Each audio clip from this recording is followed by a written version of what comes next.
ഓം നമോ നാരായണായ.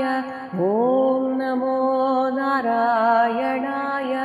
ഓം നമോ നാരായണായ. ഓം നമോ നാരായണായ. ഓം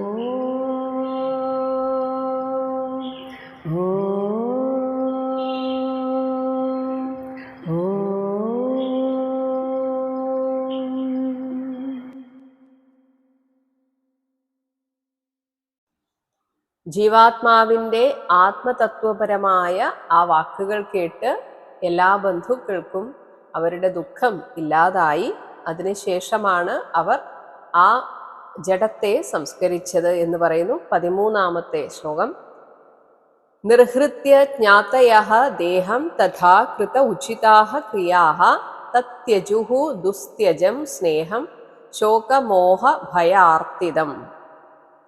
ജ്ഞാതയഃ ആ കുഞ്ഞിൻ്റെ ഉറ്റവരായ ജനങ്ങൾ ദേഹം നിർഹൃത്യ ആ മൃതശരീരത്തെ സംസ്കരിച്ച് ഉചിതാഹ ക്രിയാഹ അതിനുശേഷം ചെയ്യേണ്ടതായ ഉചിതങ്ങളായ ശേഷക്രിയകളെ തഥാ യഥാവിധി കൃത്വ ചെയ്ത ശേഷം ആ ജീവാത്മാവിൻ്റെ വാക്കുകളെ കേട്ടതിനാൽ അവരുടെ ആ മമതാബന്ധത്തെ സ്നേഹം തത്യജുഹു പരിത്യജിച്ചു എന്ന് പറയുന്നു.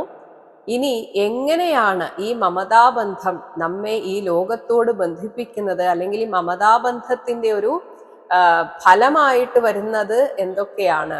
ശോകം, മോഹം, ഭയം, ആർത്തി. നമുക്ക് ഏറ്റവും പ്രിയപ്പെട്ട ആളുകളുമായുള്ള ആ ജീവിതം വളരെ രസകരമാണെങ്കിലും ആ ജീവിതത്തിനിടയിൽ നമ്മൾ പോലും അറിയാതെ ഒരു ദിവസത്തിൽ തന്നെ നമ്മൾ അവരെ കുറിച്ചോർത്ത് ദുഃഖിക്കുന്നുണ്ട്. ഒന്ന്, എവിടെയെങ്കിലും ഇതേ പ്രായമുള്ള ആരുടെയെങ്കിലും മരണവാർത്ത കേട്ടാൽ അപ്പോൾ പേടിയായി, അതൊരു ദുഃഖമായി. എനിക്കിങ്ങനെ വരുമോ? എനിക്ക് പ്രിയപ്പെട്ട ഇദ്ദേഹം അല്ലെങ്കിൽ ഇവൾ എന്നെ വിട്ടുപോയാൽ പിന്നെ എൻ്റെ ജീവിതം എങ്ങനെ ആയിരിക്കും? ഇങ്ങനെ ഒരു ദുഃഖമുണ്ടാകും. പിന്നെ എല്ലാറ്റിനോടും ഒരു മോഹം, ആ മമതാബന്ധത്തിൽ നിന്നുണ്ടാകുന്ന മോഹം. ചില സമയത്ത് നമ്മൾ ഈ ദുഃഖമൊക്കെ മറന്നിട്ട് വളരെയധികം സന്തോഷിക്കും. ഇവരൊക്കെ എല്ലാ കാലത്തും എൻ്റെ കൂടെ ഉണ്ട് എന്ന ഭാവത്തിൽ നമ്മൾ സന്തോഷിക്കും. അതൊരു മോഹമാണ്. എന്നാൽ ഈ പറഞ്ഞതുപോലെ ദുഃഖവും ഭീതിയും ഉണ്ടാകുന്നു. പിന്നെ പീഡാനുഭവം, അവരെ പിരിഞ്ഞിരിക്കേണ്ടി വരുമ്പോൾ ഉണ്ടാകുന്ന ആ പീഡാനുഭവം, ഇവയെ പ്രദാനം ചെയ്യുന്നതും ഈ മായാലോകത്ത് അകപ്പെട്ടവർക്ക് ദുസ്ത്യജം, അവരിൽ നിന്ന് വിടർത്തുവാൻ പ്രയാസമുള്ളതുമായ ആ സ്നേഹം, ആ മമതാബന്ധത്തെ അവർ തത്യജുഹു പരിത്യജിച്ചു. അതുപോലെ ഈ കുഞ്ഞിന് വിഷം കൊടുത്ത് കൊല്ലാനായിട്ട് നിശ്ചയിച്ച മറ്റ് സപത്നിമാർക്കൊക്കെ ഒരു പക്ഷേ കുറ്റബോധം തോന്നിയിട്ടാണോ, അതല്ല അങ്കിരസ് മഹർഷിക്കൊക്കെ മനസ്സിലായിട്ടാണോ എന്താണെന്നറിയില്ല, അവരുടെ ആ കള്ളിയൊക്കെ വെളിച്ചത്ത് വന്നു. പക്ഷേ ഈ ജീവാത്മാവിൻ്റെ വാക്ക് കേട്ടതുകൊണ്ട് തന്നെ രാജാവിന് എല്ലാവരോടും ക്ഷമിക്കാൻ പറ്റി. മാത്രമല്ല ഇവർ ഈ ബാലഹത്യ കൊണ്ട് അവർക്കുണ്ടായിട്ടുള്ള ദോഷം തീരുവാനുള്ള പ്രായശ്ചിത്ത വ്രതമൊക്കെ ഈ അങ്കിരസ് മഹർഷിയുടെ നേതൃത്വത്തിൽ ചെയ്തു എന്നാണ് 14-ാമത്തെ ശ്ലോകത്തിൽ പറയുന്നത്. ബാലഘ്നിയോ വ്രീഡിതാഹ തത്ര ബാലഹത്യാ ഹതപ്രഭാഹ ബാലഹത്യാവ്രതം ചേരുഹു ബ്രാഹ്മണൈഃ യത് നിരൂപിതം യമുനായാ മഹാരാജ സ്മരന്ത്യോ ദ്വിജ ഭാഷിതം. ഹേ മഹാരാജ, ബാലഹത്യാ ഹതപ്രഭാഹ, ഇങ്ങനെ ഒരു ദുഷ്പ്രവൃത്തി ചെയ്തതിന് ശേഷം അവരുടെ മുഖത്ത് സ്വാഭാവികമായി ഉണ്ടായിരുന്ന ആ കാന്തിയൊക്കെ നഷ്ടപ്പെട്ടു. അതാണ് ബാലഹത്യയാൽ ഹതപ്രഭാഹ, നശിപ്പിക്കപ്പെട്ട മുഖകാന്തിയോട് കൂടിയവരായി. പിന്നെ ജന്മനാ ക്രിമിനലുകളല്ലാത്തവർക്ക് അവരുടെ പെട്ടെന്നുള്ള ഏതെങ്കിലും വികാര ആവേശത്താൽ ചെയ്തു പോയ തെറ്റ്, അങ്ങനെ ഒരു തെറ്റ് ചെയ്തിട്ടുണ്ടെങ്കിൽ പിന്നീട് അവരുടെ ആ ഭാവങ്ങളൊക്കെ മുന്നേറ്റത്തിൽ നിന്നും വ്യത്യസ്തമായിരിക്കും. അവർ പോലും അറിയാതെ അവരുടെ ഉള്ളിലെ ആ കുറ്റബോധം പുറത്ത് പ്രതിഫലിക്കുക തന്നെ ചെയ്യും. പലപ്പോഴും ഈ ക്രിമിനലുകൾ അല്ലെങ്കിൽ മുന്നേ ക്രിമിനലുകൾ അല്ലാത്തവരെ അവർ ചെയ്ത തെറ്റിനെ പുറത്തു കൊണ്ടുവരാൻ ഈ അന്വേഷണ ഉദ്യോഗസ്ഥർ എടുക്കുന്ന ഒരു നിലപാടുണ്ട്. അവർക്ക് കൃത്യമായിട്ട് ഇവരെ വെറുതെ ഒന്ന് നിരീക്ഷിച്ചാൽ തന്നെ മതി, അവരുടെ പണ്ട് ചെയ്ത ആ പ്രവൃത്തികളിൽ നിന്നും എന്തൊക്കെയോ ഒരു വ്യത്യാസം ഈ തെറ്റ് ചെയ്തതിന് ശേഷം ഉണ്ടാകും. അങ്ങനെയൊക്കെ നിരീക്ഷിച്ചിട്ടാണ് പല കേസുകളും തെളിയിക്കുന്നത്. പലപ്പോഴും നമ്മൾ കേട്ടിട്ടുണ്ടാകും, തെറ്റ് ചെയ്ത ആളുകൾ തന്നെ, അതായത് കൊന്നു കുഴിച്ചിട്ട ആൾ തന്നെ ഈ നാട്ടുകാരുടെ കൂടെ കൂടിയിട്ട് തിരയാനൊക്കെ ആവേശം കാണിക്കുന്ന പല സംഭവങ്ങളും നമ്മളൊക്കെ പത്രങ്ങളിൽ വായിച്ചിട്ടുണ്ട്. പിന്നീട് ഇങ്ങനെയുള്ളവരുടെ ഈ അമിത ആവേശം അതായിരിക്കും അന്വേഷണ ഉദ്യോഗസ്ഥർ ശ്രദ്ധിക്കുന്നത്. അത് തന്നെയായിരിക്കും അവർക്ക് വിനയാകുന്നതും. അപ്പോൾ ഈ തെറ്റ് ചെയ്തവർ കാണിക്കുന്ന ചില വെപ്രാളങ്ങൾ, അതുപോലെ അവരുടെ ആ ചൈതന്യം നശിച്ചു, മുഖകാന്തി നശിച്ചു. ഒപ്പം എന്തിനും ഒരു കുറ്റബോധം വന്നു കഴിഞ്ഞാൽ ആ ഒരു ലജ്ജ, അതാണ് വ്രീഡിതാഹ, ലജ്ജിതകളായൊക്കെ ഭവിച്ച് തത്ര അവിടെ നിന്നിരുന്ന ബാലഘ്ന്യഹ, ആ ബാലഘാതിനികൾ ബ്രാഹ്മണൈഹി നിരൂപിതം, ബ്രാഹ്മണരാൽ ശാസ്ത്രാനുസാരം നിശ്ചയിക്കപ്പെട്ട ബാലഹത്യാവ്രതം, ശിശുഹത്യാ ദോഷം തീരുവാനുള്ള പ്രായശ്ചിത്തവ്രതം യാതൊന്നോ അത് യമുനായാം, യമുനാതീരത്തിൽ വെച്ച് ദ്വിജഭാഷിതം, അങ്കിരസ് മുനിയുടെ ഉപദേശവചനത്തെ സ്മരന്ത്യഹ, ഓർമ്മിച്ചുകൊണ്ട് ചേരുഹു, അവർ വേണ്ട വിധത്തിൽ അനുഷ്ഠിച്ചു. ഈ ഒരു സംഭവത്തിന് ശേഷം പൂർണ്ണമായും വിരക്തി വന്ന ചിത്രകേതു ആ ഗൃഹസ്ഥാശ്രമം എന്ന ആ പാഴ്കിണറ്റിൽ നിന്ന് ശുദ്ധനായി പുറത്തേക്ക് വന്നു എന്ന് പറയുകയാണ് 15ാമത്തെ ശ്ലോകം. സഹയിത്തം പ്രതിബുദ്ധാത്മാ ചിത്രകേതുഹോ ദ്വിജോക്തിഭിഃ ഗൃഹ അന്ധകൂപാദ നിഷ്ക്രാന്തഃ സരഃ പങ്കാത് ഇവ ദ്വിപഃ. സഹ ചിത്രകേതു, ആ ചിത്രകേതു ദ്വിജോക്തിഭിഃ, ആ മഹർഷിമാരുടെ വാക്കുകളാൽ, യുദ്ധം, ഈ വിധത്തിൽ പ്രതിബുദ്ധാത്മാ, ഉണർവ് വന്ന മനസ്സോടുകൂടിയവനായിട്ട്, തിരിച്ചറിവുണ്ടായി, താൻ ഇത്രയും കാലം ആ മമതാബന്ധത്തിൽ കുടുങ്ങിയിരിക്കുകയായിരുന്നു എന്ന തിരിച്ചറിവുണ്ടായി. ഒപ്പം ആ ജീവാത്മാവിൻ്റെ വാക്കുകളും കൂടെ കേട്ടപ്പോൾ ശരിക്കും ബോധമുണ്ടായി. അങ്ങനെ ഗൃഹ അന്ധകൂപാത്, ഗാർഹസ്ഥ്യമാകുന്ന പാഴ്ക്കിണറ്റിൽ നിന്ന് ഏതുപോലെ പുറത്തേക്ക് വന്നു എന്ന് പറയുന്നു. ഒരു ദ്വിപഹ, ആന, സരഹ പങ്കാത് ഇവ, തടാകത്തിലെ ചേറ്റിൽ നിന്ന് എങ്ങനെ പുറത്തേക്ക് വരുമോ അതുപോലെ നിഷ്ക്രാന്തഃ, പുറത്തേക്ക് വന്നു.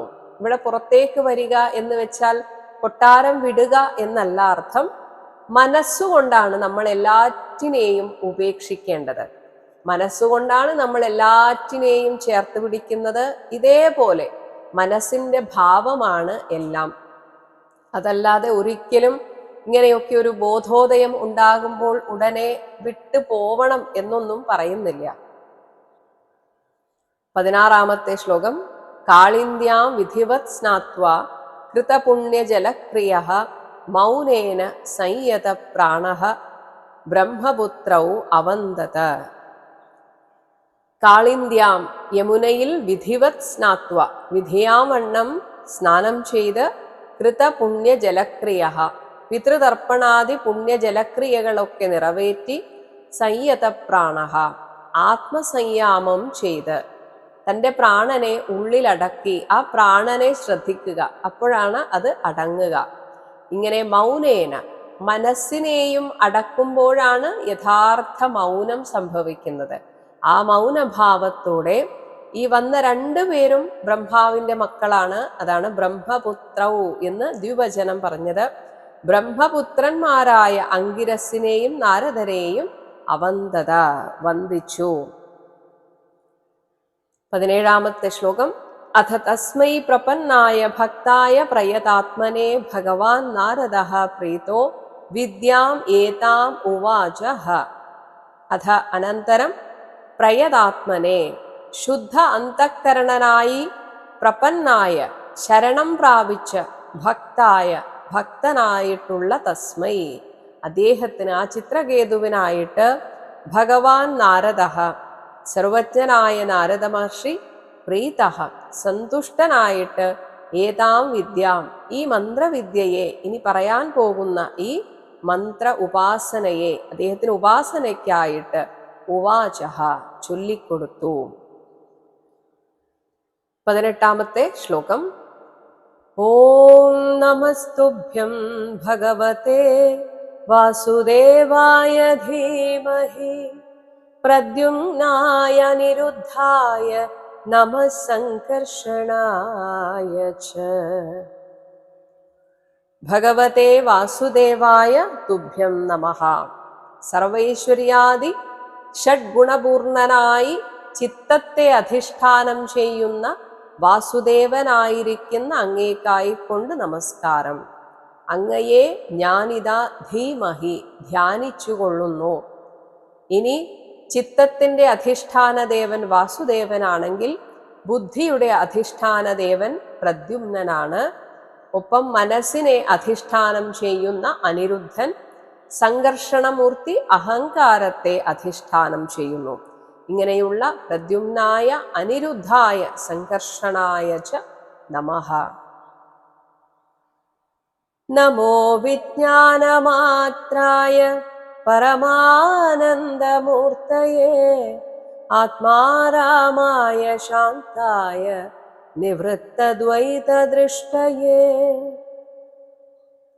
വിജ്ഞാനമാത്രായ വിജ്ഞാനസ്വരൂപമായിട്ട് അറിവ് നേടുമ്പോൾ ആനന്ദമുണ്ടാകും. അങ്ങനെ പരമാനന്ദമൂർത്തയെ ആനന്ദസ്വരൂപനായിട്ട് ആത്മാരാമായ ആത്മസ്വരൂപത്തിൽ രമിക്കുന്നവനായി ശാന്തായ വിക്ഷോഭങ്ങളൊന്നുമില്ലാതെ ശാന്തനായിട്ട് നിവൃത്ത ദ്വൈത ദൃഷ്ടയെ ആ ദ്വൈത ബുദ്ധിയിൽ നിന്ന് നിവൃത്തനായിട്ട് താനെന്നും അന്യനെന്നുമുള്ള ഭേദദർശനം ഇല്ലാത്തവനുമായ ആ ഭഗവാന് നമഃ നമസ്കാരം.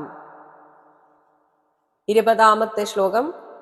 ആത്മാനന്ദാനുഭൂത്യൈവ ന്യസ്തശക്തിയൂർമയേ നമഃ ഹൃഷീകേശായ മഹതേ നമസ്തേ വിശ്വമൂർത്തയേ.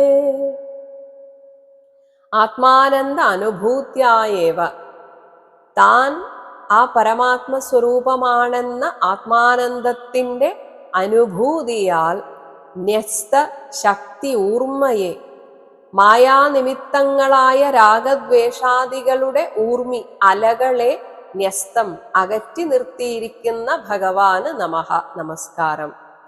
ഹൃഷീകേശായ ഇന്ദ്രിയങ്ങളുടെ നിയന്താവും മഹതേ വിശ്വമൂർത്തയെ വിരാട് സ്വരൂപനും വിശ്വസ്വരൂപനും ആയിട്ടുള്ള തേ നമഃ അങ്ങേക്കായിക്കൊണ്ട് നമസ്കാരം. 21-ാമത്തെ ശ്ലോകം. വചസ്യുപരതേ പ്രാപ്യയേകോ മനസാ സഹ അനാമരൂപശ്ചിന്മാത്ര സോഅവ്യാന്ന സദസത്പര.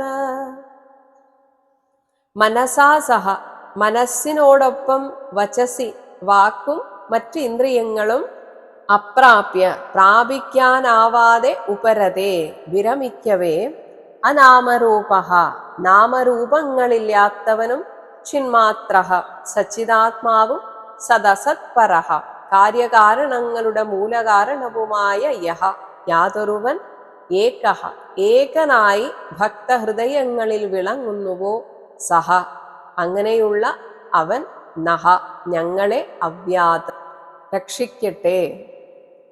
മനസ്സും വാക്കും എപ്പോഴാണോ എല്ലാറ്റിൽ നിന്നും വിരമിക്കുന്നത്, ബാഹ്യമായ എല്ലാ പ്രവൃത്തികളിൽ നിന്നും വിരമിക്കുന്നത്, അപ്പോൾ ഉള്ളിൽ പ്രകാശിക്കുന്ന രൂപമാണ് ഭഗവാന്റെ രൂപം.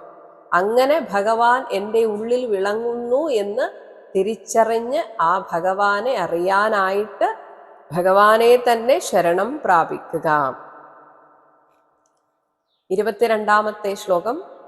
യസ്മിന്നിദം യതശ്ചേദം തിഷ്ഠത്യപ്യേതി ജായതേ മൃണ്മയേഷ്വിവ മൃജാതി തസ്മൈ തേ ബ്രഹ്മണേ നമഃ. മൃണ്മയേഷു പല മാതിരിയുള്ള മൺപാത്രങ്ങളിൽ, പല വലുപ്പത്തിലും രൂപത്തിലും ഉള്ള മൺപാത്രങ്ങളിൽ യഥാർത്ഥത്തിൽ ഉള്ളത് മൃജാതിഹി, ഒരേ മണ്ണ് മാത്രമാണ് എന്നതുപോലെ ഇതം ഈ കാര്യകാരണ പ്രപഞ്ചം യസ്മിൻ യാതൊരു ബ്രഹ്മത്തിൽ തിഷ്ഠതി നിലകൊള്ളുകയും അപ്യേതി വിലയിക്കുകയും ചെയ്യുന്നുവോ, യതഃ യാതൊന്നിൽ നിന്ന് ഇതം ജായതേച്ച ഈ പ്രപഞ്ചമുണ്ടാവുകയും ചെയ്യുന്നുവോ, തസ്മൈ ബ്രഹ്മണേ അങ്ങനെയുള്ള ബ്രഹ്മതത്വം തന്നെയായ തേ നമഃ അങ്ങേക്കായിക്കൊണ്ട് നമസ്കാരം. സ്വർണാഭരണം പോലെ തന്നെ ഒരു ഉദാഹരണമാണ് ഇതും. മണ്ണ് കുഴച്ച് പല രീതിയിലുള്ള പാത്രങ്ങൾ ഉണ്ടാക്കാറുണ്ട്, പൂജകൾ ഉണ്ടാക്കാറുണ്ട്, ചട്ടികൾ, പൂച്ചട്ടികൾ, കറി വയ്ക്കാൻ ഉപയോഗിക്കുന്ന മൺചട്ടികൾ. ഇവയൊക്കെ പറയുമ്പോൾ നമ്മൾ ഓരോന്നിനും പേര് വേറെയാണ്. എന്നാൽ ഇവയെല്ലാം മണ്ണിൽ നിന്നുണ്ടാവുകയും മണ്ണായിട്ട് തന്നെ നിലനിൽക്കുകയും മണ്ണിൽ തന്നെ ലയിക്കുകയും ചെയ്യുന്നതിനാൽ വാസ്തവത്തിൽ മണ്ണ് മാത്രമാണ് എല്ലാം. ഇതുപോലെയാണ് കാര്യകാരണാത്മകമായ ഈ പ്രപഞ്ചം പലതായിട്ട് തോന്നുമെങ്കിലും അതിൻ്റെയൊക്കെ ഉത്പത്തി സ്ഥിതി ലയങ്ങൾക്ക് ആധാരം ബ്രഹ്മമാകയാൽ വാസ്തവത്തിൽ അത് ബ്രഹ്മസ്വരൂപം മാത്രമാണ് എന്ന് നമുക്ക് മനസ്സിലാക്കാം. 23-ാമത്തെ ശ്ലോകം. യെന്ന സ്പൃശന്തി ന വിദുർമനോ ബുദ്ധീന്ദ്രിയാസവ അന്തർബഹിശ്ച വിതതം വ്യോമവത്തന്നതോസ്മ്യഹം. മൺപാത്രങ്ങളിലെ മണ്ണിനെ നമുക്ക് പ്രത്യക്ഷത്തിൽ കാണാം, സ്വർണാഭരണങ്ങളിലെ സ്വർണത്തെ നമുക്ക് കാണാം. പക്ഷെ ഇതുപോലെയൊക്കെ ഉദാഹരണം പറയുമെങ്കിലും ആ ബ്രഹ്മത്തെ നമ്മുടെ കണ്ണുകൾ കൊണ്ടോ ഒരു ഇന്ദ്രിയങ്ങളെ കൊണ്ടോ അറിയാനോ സ്പർശിക്കാനോ ഒന്നും സാധ്യമല്ല.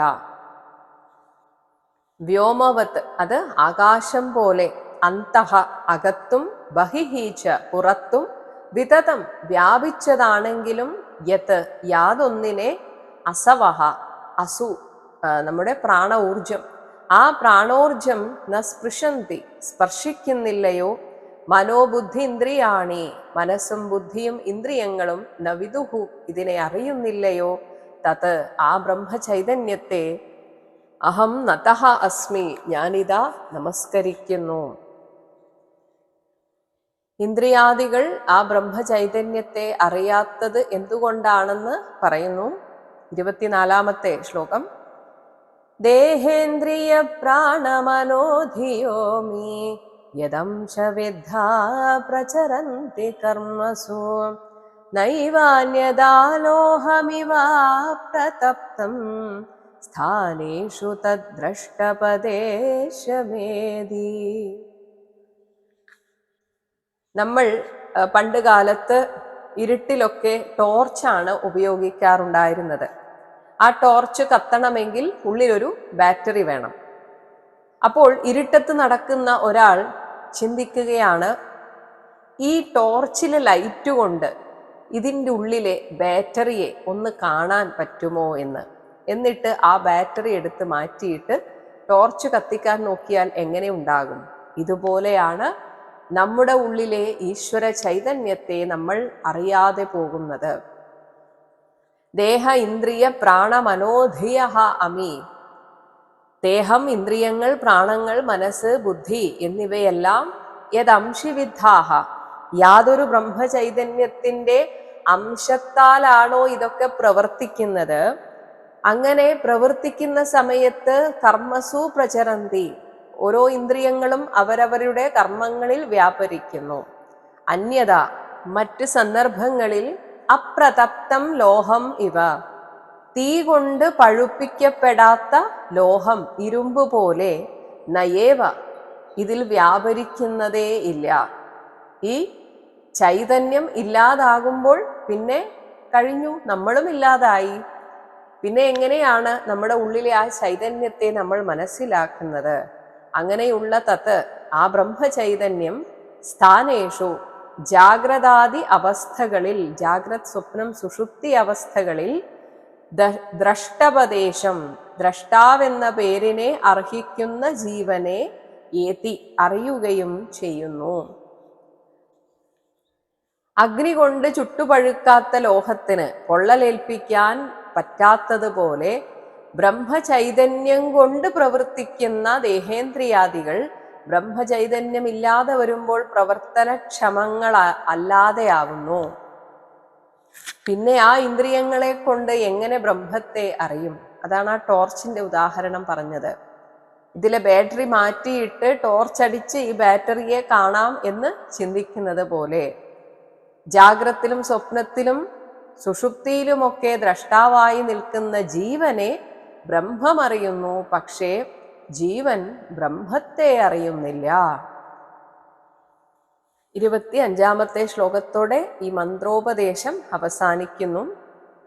ഓം നമോ ഭഗവതേ മഹാപുരുഷായ മഹാനുഭാവായ മഹാവിഭൂതിപതയേ സകല സാത്വത പരിവൃഢ നികര കര കമല കുഡ്മളോപലാളിത ചരണാരവിന്ദയുഗള പരമാ പരമേഷ്ഠിം നമസ്തേ. മഹാപുരുഷായ മഹാനുഭാവായ മഹാവിഭൂതിപതയേ ഭഗവതേ ഓം നമഃ. മഹത്തായ പ്രഭാവത്തോടുകൂടിയവനും അണിമാതി അഷ്ടൈശ്വര്യങ്ങളുടെ അധിപതിയുമായ ഭഗവാനായിക്കൊണ്ട് നമസ്കാരം. സകല സാത്വത പരിവൃഢം, സമസ്ത ഭക്തോത്തമ സമൂഹത്തിൻ്റെയും ആ നികര കര കമല കുഡ്മളം, കൂപ്പുകൈകളാകുന്ന താമരമൊട്ടുകളാൽ ഉപലാളിതം, ആരാധിക്കപ്പെടുന്ന ചരണാരവിന്ദയുഗളം, ആ ഭഗവാന്റെ ചെന്താരടിയിണ ഉള്ള അല്ലയോ ഭഗവാനെ, ഹേ പരമാ സർവോത്തമ പരമേഷ്ഠിൻ സർവേശ്വര തേ നമഃ, അങ്ങേക്ക് നമസ്കാരം എന്ന് പറഞ്ഞുകൊണ്ട് ആ മന്ത്രോപദേശം അവസാനിക്കുന്നു. ഇങ്ങനെ മന്ത്രോപദേശം ചെയ്തിട്ട് നാരദ മഹർഷി അംഗിരസ മഹർഷിയോടുകൂടെ തിരിച്ചുപോയി എന്നാണ് ശ്രീ ശുക ഉവാച 26-ാമത്തെ ശ്ലോകം. ഭക്തായ ഏതാം പ്രപന്നായ വിദ്യാം ആദിശ്യ നാരദഃ യയൗ അംഗിരസാ സാകം ധാമ സ്വായംഭുവം പ്രഭോ. ഹേ പ്രഭോ, രാജാവേ, പ്രപന്നായ തന്നെ ശരണം പ്രാപിച്ച ഭക്തായ ആ ഭക്തന് ഏതാം വിദ്യാം ഈ മന്ത്രവിദ്യയെ ആദിശ്യ ഉപദേശിച്ചിട്ട് നാരദഃ നാരദ മഹർഷി അംഗിരസാ സാകം അംഗിരസിനോടുകൂടെ സ്വായംഭുവം ധാമ ബ്രഹ്മാവിൻ്റെതായ ആ ആസ്ഥാനത്തിലേക്ക് യയൗ യാത്രയായി. 27-ാമത്തെ ശ്ലോകം. ചിത്രകേതുഃ തു വിദ്യാം താം യഥാ നാരദ ഭാഷിതാം ധാരയാമാസ സപ്ത അഹം അഭക്ഷഃ സുസമാഹിതഃ. ചിത്രകേതുഃ തു, ചിത്രകേതുവാകട്ടെ നാരദ ഭാഷിതാം നാരദമുനിയാൽ ചൊല്ലിക്കൊടുക്കപ്പെട്ട താം വിദ്യാം ആ മന്ത്രവിദ്യയെ അഭക്ഷഃ ജലം മാത്രം ആഹരിച്ചുകൊണ്ട് സുസമാഹിതഃ നല്ലതുപോലെ മനസ്സിരുത്തിക്കൊണ്ട് യഥാ വിധിപ്രകാരം സപ്ത അഹം 7 ദിവസം ധാരയാമ ഉരുവിട്ടുകൊണ്ടിരുന്നു. അങ്ങനെ ചിത്രകേതു തനിക്ക് ദീക്ഷയായി ലഭിച്ച ആ മന്ത്രം 7 നാൾ ജലം മാത്രം ഭക്ഷിച്ച് ഉരുവിട്ടു. ഈ 7 ദിവസത്തെ ചിട്ടയായ ഏകാഗ്രതയോടെയുള്ള ജപം കൊണ്ട് അദ്ദേഹം വിദ്യാധരന്മാരുടെ അധിപതിയായി തീർന്നു എന്ന് പറയുന്നു. 28-ാമത്തെ ശ്ലോകം. തതഃ ച സപ്തരാത്രാന്തേ വിദ്യയാ ധാര്യമാണയാ വിദ്യാധരാധിപത്യം സഹ ലേഭേ അപ്രതിഹതം നൃപ. ഹേ രാജാവേ, പരീക്ഷിത്തെ, സഹ ആ ചിത്രകേതു, തതഃ ച പിന്നീട്, ധാര്യമാണയ സശ്രദ്ധം ഉരുവിട്ടുകൊണ്ടിരുന്ന വിദ്യയ ആ മന്ത്രവിദ്യ കൊണ്ട് സപ്തരാത്ര അന്തേ 7 ദിവസങ്ങളുടെ സമാപനത്തിൽ അപ്രതിഹതം ഒരു തടസ്സവും ഇല്ലാതെ വിദ്യാധര ആധിപത്യം, വിദ്യാധരന്മാരുടെ അധിപതി എന്ന സ്ഥാനത്തെ ലേഭെ നേടിയെടുത്തു. തുടർന്നും ജപിച്ച ചിത്രകേതുവിന് ആ ഭഗവാന്റെ പാദസന്നിധിയിൽ എത്തിച്ചേരാൻ സാധിച്ചു എന്ന് പറയുന്നു. 29ാമത്തെ ശ്ലോകം. തതഃ കതിപയ അഹോഭിഃ വിദ്യയേത് യുദ്ധമനോഗതിഃ ജഗാമ ദേവദേവസ്യ ശേഷസ്യ ചരണാന്തികം. തതഃ അതിൽ പിന്നെ കതിപയ അഹോഭിഃ വീണ്ടും ചില ദിവസങ്ങൾ കൊണ്ട് വിദ്യയ ആ വിദ്യാധാരണയാൽ യുദ്ധമനോഗതിഃ ഉദീപ്തമായ മനസ്സിലൂടെ ഗമനം സാധിച്ചു. അതായത് മനോഗമനം സാധിച്ചവനായിട്ട് ദേവദേവസ്യ ശേഷസ്യ ദേവന്മാരുടെയും ദേവനായിരിക്കുന്ന ആ സംഘർഷണമൂർത്തിയുടെ ചരണാന്തികം പാദസന്നിധിയിലേക്ക് ജഗാമ ഗമിച്ചു. ആ മന്ത്രമാഹാത്മ്യത്താൽ ചിത്രകേതുവിന്റെ മനസ്സിന് എവിടെയും സഞ്ചരിക്കുക മാത്രമല്ല, അത് അദ്ദേഹത്തിന് ശരിക്കും നേരിട്ടെന്നതുപോലെ അനുഭവിക്കാനും സാധിച്ചതിനാൽ, അങ്ങനെ മനസ്സിന്റെ ഗതിക്ക് തടസ്സമില്ലാതായതിനാൽ ആദിശേഷന്റെ പാദങ്ങളെ പ്രാപിച്ചു. ഇനി ചിത്രകേതു ദർശിച്ച സംഘർഷണമൂർത്തിയുടെ ആ രൂപത്തെ വർണ്ണിക്കുകയാണ് 30ാമത്തെ ശ്ലോകം. മൃണാളഗൗരം ക്ഷിതിവാസസം സ്ഫുരത് കിരീട കേയൂര കടിത്ര കങ്കണം പ്രസന്നവക്ത്ര അരുണലോചനം വൃതം ദദർശ സിദ്ധേശ്വരമണ്ഡലൈഃ പ്രഭും. മൃണാളഗൗരം താമരവളയം പോലെ വെളുത്ത, ക്ഷിതിവാസസം നീലവസ്ത്രം ധരിച്ച, സ്ഫുരത് നന്നായി മിന്നിത്തിളങ്ങുന്ന, കിരീടം കേയൂരം തോൾവള, കടിത്രം അരപ്പട്ട, കങ്കണം കൈവളയും അണിഞ്ഞ, പ്രസന്നവക്ത്ര അരുണലോചനം തെളിവാർന്ന മുഖങ്ങൾ, എന്നാൽ നല്ല ചുവന്ന കണ്ണുകൾ. ആ ഭഗവാൻ സിദ്ധേശ്വര മണ്ഡലൈഃ സിദ്ധേശ്വരന്മാരുടെ സംഘങ്ങളാൽ ചുറ്റപ്പെട്ടുകൊണ്ടിരുന്നു. അവരാൽ സ്തുതിക്കപ്പെട്ടുകൊണ്ടിരുന്ന ആ പ്രഭും സംഘർഷണമൂർത്തിയെ ചിത്രകേതു ദർശിച്ചു. ആ ഭഗവാന്റെ ദർശനം കൊണ്ട് തന്നെ എല്ലാ പാപങ്ങളും ഇല്ലാതായി എന്ന് പറയുന്നു. 31ാമത്തെ ശ്ലോകം. തദ്ദർശന ധ്വസ്ത സമസ്ത കിൽബിഷഃ സ്വച്ഛ അമല അന്തഃകരണഃ അഭ്യയാൻ മുനിഃ പ്രവൃദ്ധ ഭക്ത്യാ പ്രണയാശ്രുലോചനഃ പ്രഹൃഷ്ടരോമാ അനമത് ആദിപുരുഷം. തദ്ദർശനം ആ ഭഗവാന്റെ ദർശനത്താൽ മാത്രം ധ്വസ്തം അറ്റുപോയ, സമസ്ത കിൽബിഷം സകല പാപങ്ങളോടും കൂടിയ എന്ന് വെച്ചാൽ ഇല്ലാതായ പാപങ്ങൾ. അപ്പോൾ പാപങ്ങളെല്ലാം അറ്റുപോയി. അപ്പോൾ സ്വാഭാവികമായും സ്വച്ഛ അമല അന്തഃകരണഃ ഉള്ളിലെ വാസനകൾ അടക്കം അറ്റുപോയപ്പോൾ ഹൃദയം നിർമ്മലമായി തീർന്നു. ഒപ്പം മനസ്സിലുള്ള ആ പ്രേമാതിശയത്താൽ പ്രണയാശ്രുലോചനഃ ഭഗവാനോടുള്ള ആ സ്നേഹാധിക്യത്താൽ കണ്ണീർ നിറഞ്ഞ നേത്രങ്ങളോടുകൂടിയവനായി, പ്രഹൃഷ്ടരോമാഹ രോമാഞ്ചം കൊണ്ട് അങ്ങനെ ചിത്രകേതു കൈകൂപ്പിക്കൊണ്ട് പ്രവൃദ്ധ ഭക്തിയ വർദ്ധിച്ച ഭക്തിയോടെ മുനിഹി മൗനം അവലംബിച്ചവനായി, ഹൃദയം നിറഞ്ഞു, മനസ്സും നിറഞ്ഞു, ഇനി ഒന്നും പറയാനില്ല. മറിച്ച് ആദിപുരുഷം ആ പുരാണപുരുഷനായ സംഘർഷണമൂർത്തിയെ അഭ്യയാത് ശരണം ഗമിച്ചുകൊണ്ട് അനമത് ആ പാദത്തിൽ വീണ് വണങ്ങി. മറ്റൊന്നും ചെയ്യാനില്ല. ആ ഭഗവാനെ നേരിട്ട് കാണുകയാണ് ചിത്രകേതു. ഹരേ രാമ ഹരേ രാമ ഹരേ രാമ രാമ ഹരേ കൃഷ്ണ ഹരേ കൃഷ്ണ ഹരേ കൃഷ്ണ കൃഷ്ണ ഹരേ രാമ ഹരേ രാമ ഹരേ രാമ രാമ ഹരേ കൃഷ്ണ ഹരേ കൃഷ്ണ ഹരേ കൃഷ്ണ കൃഷ്ണ ഹരേ രാമ രാമ ഹരേ കൃഷ്ണ കൃഷ്ണ ഹരേ രാമ രാമ ഹരേ കൃഷ്ണ കൃഷ്ണ.